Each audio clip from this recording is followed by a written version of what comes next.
Welcome to Divine Timing Meditations.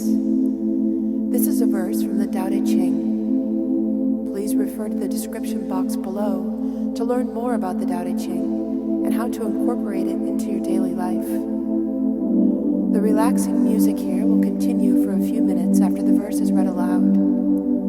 Please use this time to contemplate the verse's meaning and what it means to you. Feel free to share your experience with us in the comments below. And while you're here, please subscribe to our channel to get notified about all of our self-discovery content. Now let's begin.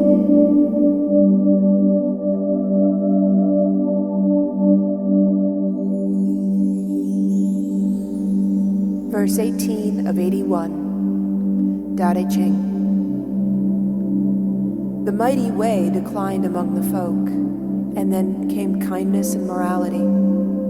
When wisdom and intelligence appeared, they brought with them a great hypocrisy. The six relations were no more at peace, so codes were made to regulate our homes. The fatherland grew dark, confused with strife. Official loyalty became the style.